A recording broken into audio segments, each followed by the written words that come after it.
What's going on, ladies and gentlemen? Welcome back to another episode of Washed Up Wednesdays. As always, I'm your host, Jordan Lauby.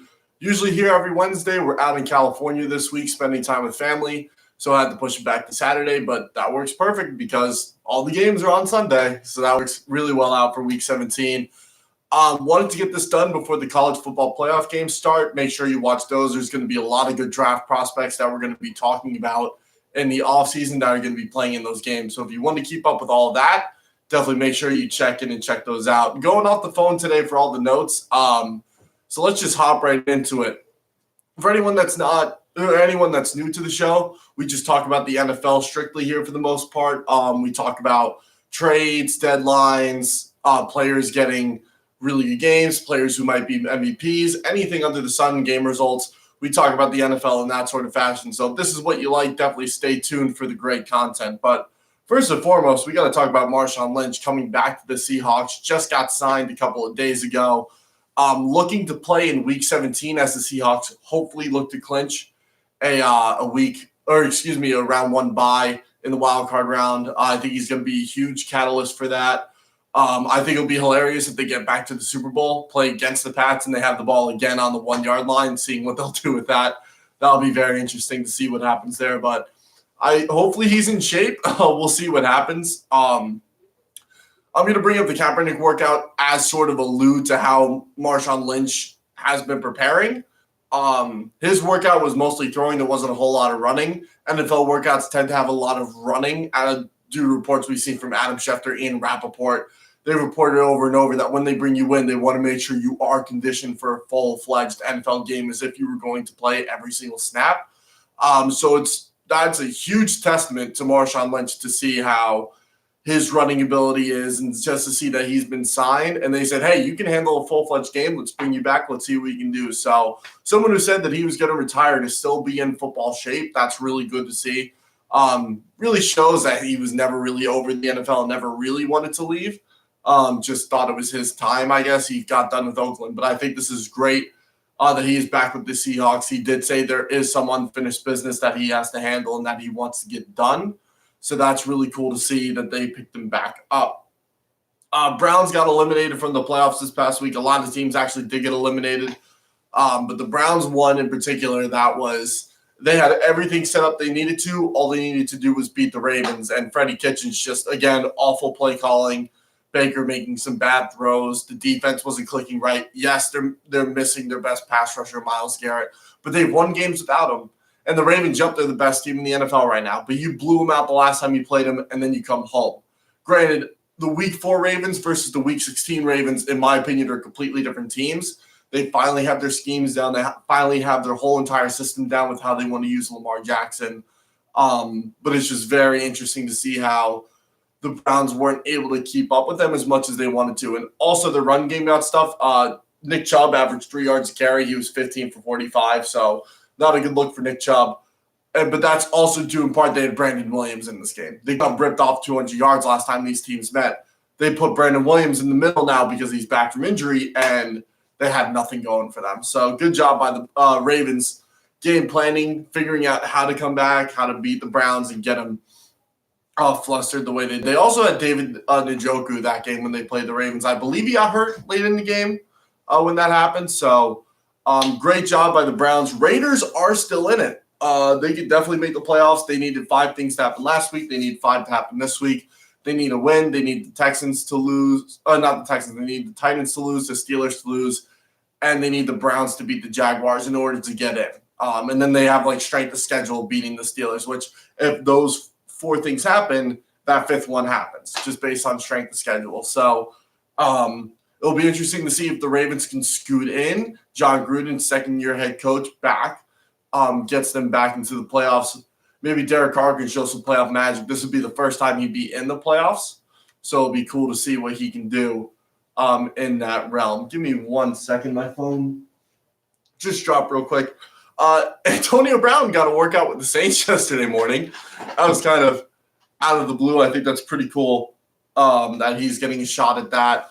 A lot of people, there's been a lot of commotion when the Pats picked up AB. They're like, oh, well, he's the Pats are a classless organization. It's just saying like dumb stuff. But then he gets signed by the Saints, and they're like, wow, look what Michael Thomas and AB could do on the same field, and Kamara and Jared Cook now that he's playing good.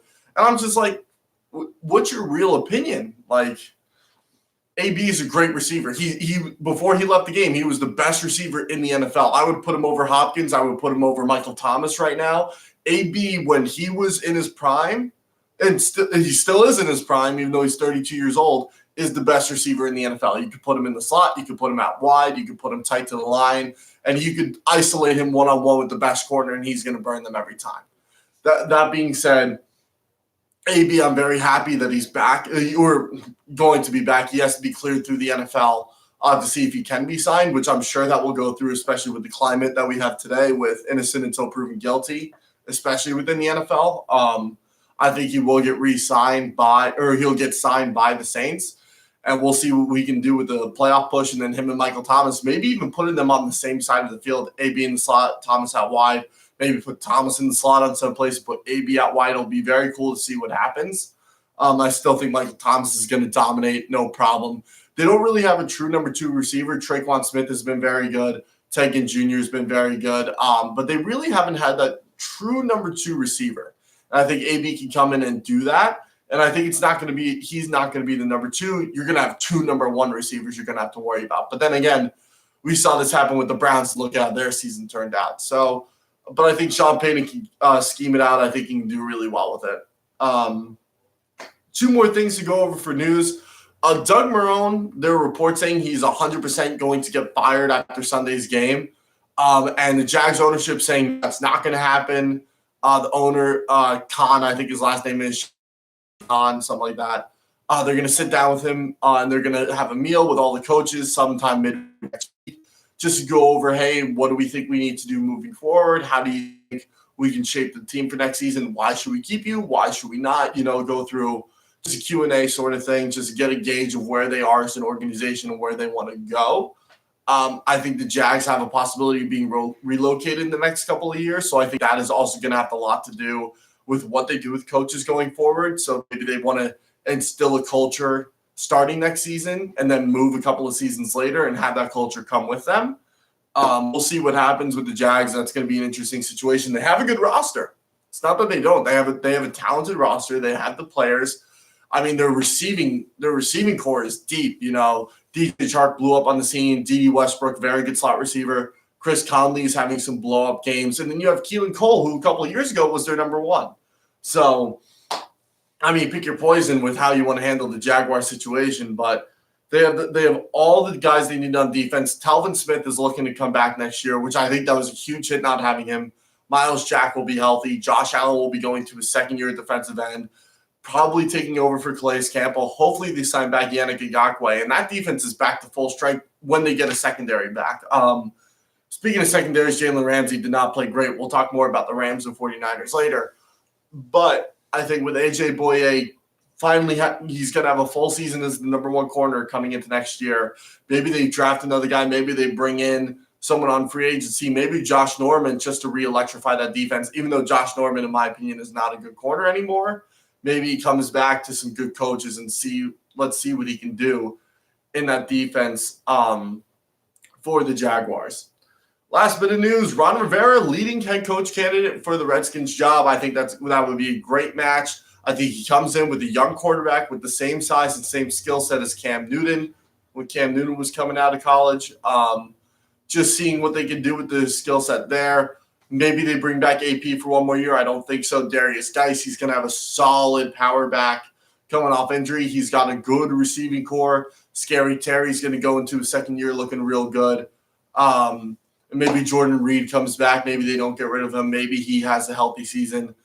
Reupholster that offensive line. And that defense is still solid. It's just their offense can't stay on the field, so they're on a lot more, and they can't get it done. So we'll see what Ron Rivera can do, maybe mold that defense. They played the 3-4, which he switched to. Let's see if they move to the 4-3, play more towards Montez Sweat's skill set with how fast and strong he is.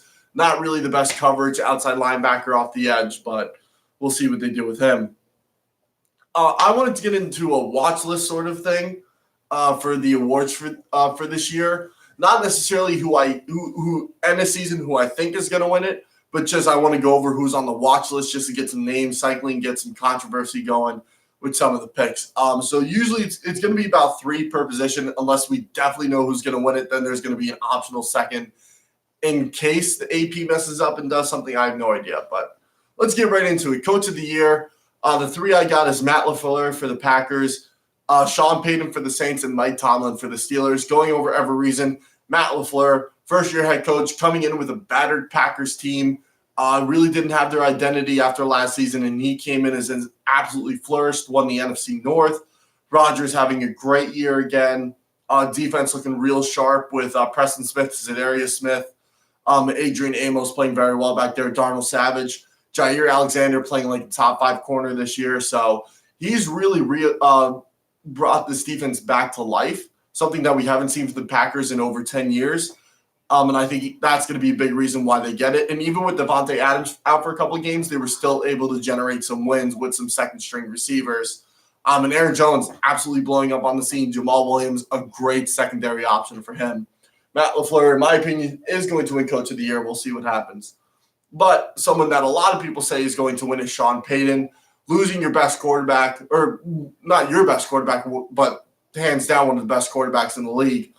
You bring in Teddy Bridgewater, and he lights it up. Dishing it to Michael Thomas, giving it to Kamara, and giving it to Latavius Murray. He lost players all season long and just plugged guys in, and they were still able to win and are looking to get a first-round bye in the wild card round. Sean Payton, definitely up there for Coach of the Year. And Mike Tomlin, I'm going to put on here because he's been cycling between a second-string and third-string quarterback all year. Mason Rudolph is out for the season. They put him on IR with a hand injury. So we'll see if Duck Hodges can figure it out. If not, I think they picked up Paxton Lynch as the new backup, so maybe he can do something as well. But Mike Tomlin's figuring it out. He lost Juju Smith for most of the year. James Conner wasn't in for a good amount of games, lost your starting quarterback. You figured it out with James Washington, Deontay Johnson, Trey Edmonds came in. You had Bobby Snell in there. You had a bunch of cool, new running backs coming in, which was really cool to see. Vance McDonald hasn't played great this year, and you're still able to figure out some things in the offensive side. Devin Bush being a great plug-in for Ryan Shazier. Mark Barron playing very well as well. TJ Watt having a great defensive year. Bud Dupree is benefiting from that on the opposite side. You get Minkah Fitzpatrick, who's absolutely balled out this year, could definitely win Defensive Player of the Year. And Joe Hayden just playing great football, so is Steven Nelson. So Mike Tomlin definitely can win that as well. Offensive Rookie of the Year, I'm going to say Kyler Murray should 100% win it. I get there's a bunch of a bunch of stuff going on about Josh Jacobs, how he's had a great year. He's over 1,100 yards rushing now. He has 7 or 8 touchdowns. So he's had a great year. I'm not going to take that away from him. By the way, he is out this week, so that's going to be interesting to see what happens with the Raiders with him out. But Kyler Murray, over 3,000 passing yards, over 500 rushing yards. He's the only rookie to not lose a single fumble through 16 or 15 games. He has a couple of other great – I think he's taken – I know he's taken the lowest-ranked Cardinals offense, and now they're in the middle of the league, even with David Johnson barely performing this year with a bunch of ragtag wide receivers. Outside of Larry Fitzgerald, Christian Kirk's he's developed into a second receiver, but they've had Demarius Byrd, Farrell Cooper, Andy Isabella, Hakeem Butler would have gotten playing time, but then he got hurt at the beginning of the year. So they have had a lot of guys just plug in and play. Charles Clay's gotten even more snaps as the season went on. Chase Edmonds has blown up on the scene, so they have guys. And Murray's been the pinnacle of that to make that generation happen and to produce much more offense for this team that just really has a bunch of ragtag players and guys who've never really been anybody outside of Larry Fitzgerald. And he's done it with an awful offensive line. Now, he has forced himself into the most sacks this year. I think he's been sacked over 50 times, and 30 of them he's put himself in that position. So that part of the game he does need to clean up. But again, he is a rookie. I think he should win it outright. Josh Jacobs, I talked about him. He's had an awesome season. He is playing behind a very good Raiders offensive line that no one thought would be good this year, and they're playing awesome. They're top 10 this year. And then the other guy I have on here is Scary Terry McLaurin for the Redskins. He's done a great job. Really unexpected for him to ball out the way he has. Defensive Rookie of the Year, Joey Bosa. Come on. definitely winning it. But if anyone else is going to win it, Josh Allen for the Jaguars. Great defensive end, over 10 sacks this year. Done it very quietly as well. Defensive Player of the Year, there's a couple of guys on this list. Stephon Gilmore, I think, should win it. 6 interceptions, passer rating down to 39.7, which is 0.1 higher than just throwing the ball into the ground. So I think that's a huge stat there. Just really coming full circle with his career. Was in Buffalo, did not do great at all. Looked very lazy on a lot of plays. If a guy burned him deep, he wouldn't even chase it down. This year, if guys are burning him, he's just coming in and batting the ball out, even if he's burnt by 5 yards. He's done a great job. Stephon Gilmore, hands down Defensive Player of the Year. But 2 guys that can challenge that is T.J. Watt and Chandler Jones. Both are having very similar seasons. Chandler Jones statistically is better, but T.J. Watt on tape has looked much better than Chandler Jones. But Chandler Jones is a man. Eric Mauricio, there's your plug right there. But with that being said, I think those 2 kind of go hand in hand. If you're going to give it to one, it's going to go to TJ Watt because they can make playoffs. And if they do, I think that could even press him further, even more further to get that award. We'll see what happens with TJ Watt and Chandler Jones, both over 15 sacks on the year. Very impressive. Offensive Player of the Year, Christian McCaffrey just had an electric year, over 2,000 yards from scrimmage, over 100 catches this year from the running back spot. Just absolutely unbelievable. Michael Thomas broke the receptions record. He's over 1,600 yards this year. I think he has like 12 or 13 touchdowns. He's been the best receiver in the NFL this year by far. And the other one I'm going to put on here is Lamar Jackson, because we do see it a lot where the MVP will win Offensive Player of the Year as well. So that would be cool to see. Comeback Player of the Year, I'm going to give it to Travis Frederick. He had autoimmune disease, came back and has played exceptionally well in the anchor of that Cowboys offensive line. The only other guy I would give it to is Dalvin Cook. He's been battered and injured the past 2 years, and now he's come back and he's played very well, lighting it up for the Vikings. MVP, got to give it to Lamar Jackson. Russell Wilson a close second, but Lamar Jackson has just elevated his play the second half of the season. I think the scheme has really helped with that, but outside of that, I think he's going to ball out for the rest of the season and get the Ravens to the Super Bowl. We'll see about that. That's for my watch list. Now let's get into the games of the week. My game of the week this week, 49ers and Rams. I picked the 49ers a lot for game of the week this season, and this one, again, no exception. Robbie Gould hitting a game winner at the end I thought was awesome. Todd Gurley getting stuck but getting touchdowns. I thought that was cool. Jalen Ramsey blowing coverages. As soon as the play's over, he looks to Taylor Rapp. It looked like a cover 2, and Taylor Rapp was playing too far towards the boundary. But again, I think Jalen Ramsey was rolling over into a zone that he wasn't really supposed to be responsible for. So kind of pick and choose whose fault it is there. But that play to Emmanuel Sanders, what a throw by Jimmy G to rifle it in there the way he did. He's been playing exceptionally well all season. Honorable mention number 1, I got the Dolphins beating the Bengals. Crazy last play of the game at the end of regulation. Threw a Hail Mary. It was short, but then he stuck the ball over. Well, it wasn't really Hail Mary. It was 30 yards. But and then they get the 2-pointer, but the Dolphins go down and score to end the game. Bengals locking up the number 1 overall pick and Joe Burrows. Ryan Fitzpatrick, just love the man. He won AFC Offensive Player of the Week. He's done a great job. He leads rushing for the Dolphins. Keep that in mind. And the other honorable mention I got is the Giants beating the Redskins. Daniel Jones and Saquon Barkley finally looking like they're back in sync. Darius Slayton and Golden Tate getting good amount of routes in, doing a great job. Dwayne Haskins did leave the field, which was unfortunate for him. He was having a very solid game before he did have to leave. But Case Keenum came in, gave them a shot, but it was not enough for – that was an interesting sound. It was not enough for the Redskins to come back, walk-off touchdown in overtime. Great job by the Giants. Funny, 4 of the worst teams in the NFL had 2 of the best games this week. Funny enough. That was like the Lions and the Browns a couple of years ago. That was a great game to watch. Surprise of the week, I'm going to give it to my Cardinals. Even I'm surprised they won and beat the Seahawks. Kenyon Drake started off the day great with a great 80-yard touchdown run to really seal the deal early in the game. Seahawks lost 2 running backs. Chris Carson and CJ Prosise are hurt, done for the year. So is Rashad Penny. He's on IR. Kyler Murray went out, and Brent Hundley came in, and they still won 27-14. That defense just playing better and better as the year has gone on. Budda Baker top of the league in tackles. So is Jordan Hicks. They're playing very well. Chandler Jones, just an absolute freak on the edge. Honorable mention, I got the Jets beating the Steelers. Duck Hodges, he played great up until last week, and then this week that play sort of continued. Mason Rudolph comes in, looks electric, chucks a great touchdown down the left side to Deontay Johnson, who just beat the corner with pure speed.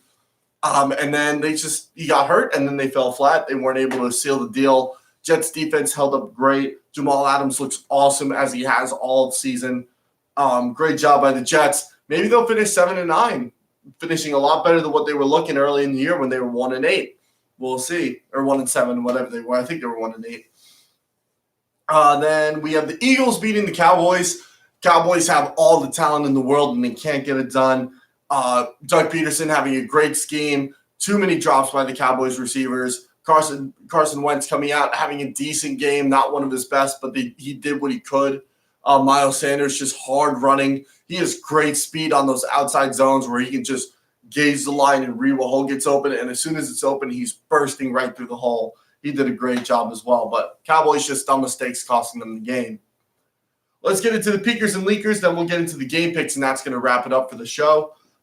Peakers, my honorable mention, these are the guys who I think do great, and these are the guys who I think are so-so or had awful performances throughout the week. But getting to honorable mention for peakers, Draymond Jones, rookie for the Broncos, had a great game.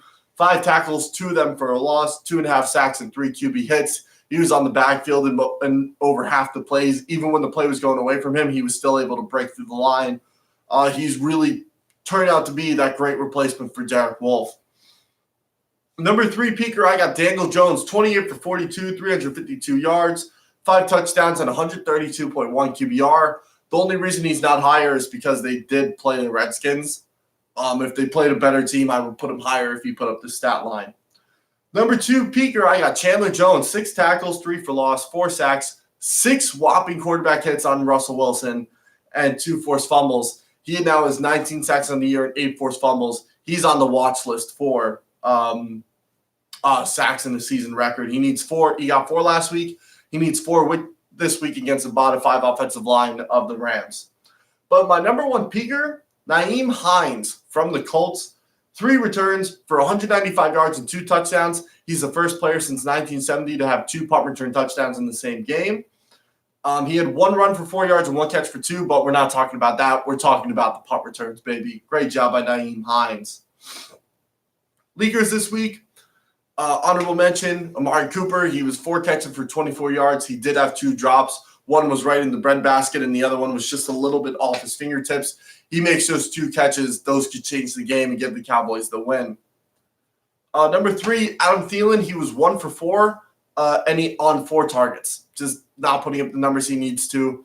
Oh, I think he was 1 for 4 on the ground and had no catches on the day. Adam Thielen just did not look good coming back from injury.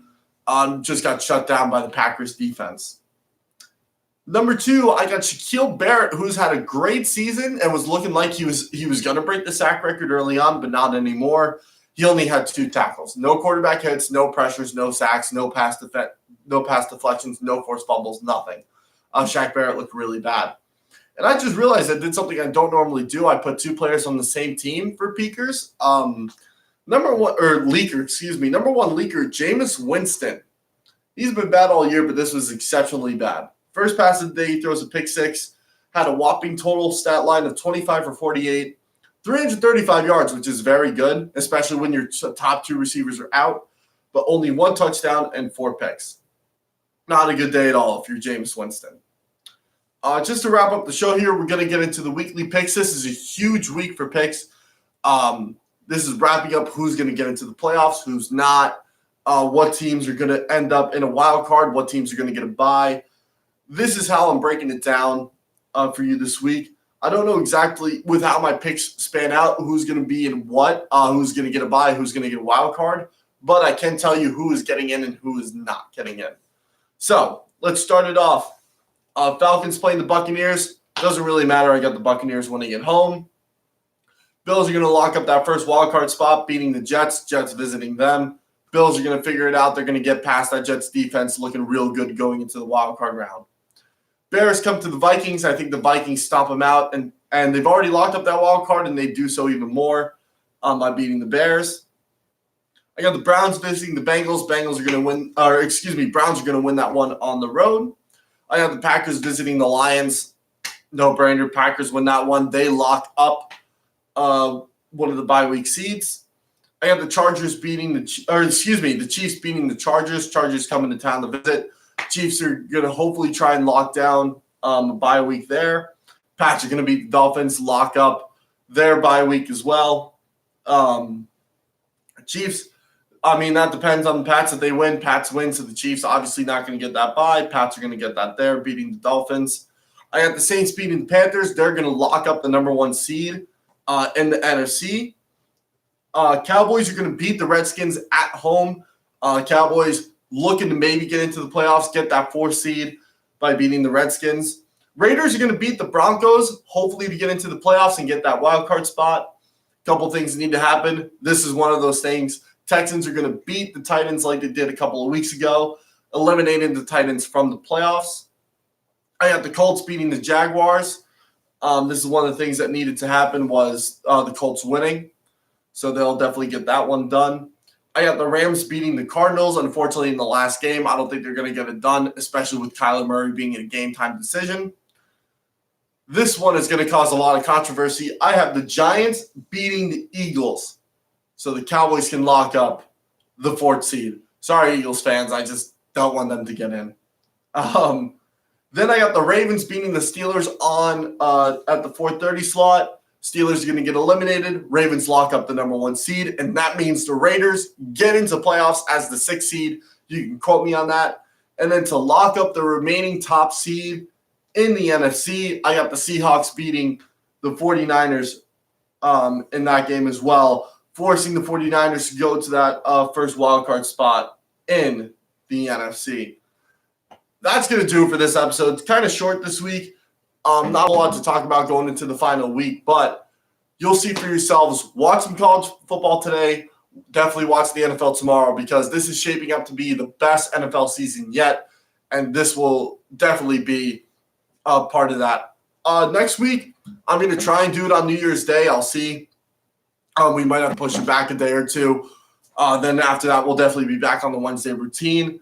Also, next week, we're going to talk about the NFL All 100 team because I think there's a lot of controversy on who should be on the list and who should not, what coaches got on, what coaches did not. Looking at you, John Madden, should have definitely been on the list. But with that being said, this has been Wasm Wednesdays, this time on a Saturday. Thank you guys so much for tuning in. Look forward to seeing you guys next week. Hope you had a Merry Christmas. Hope you had a happy holiday.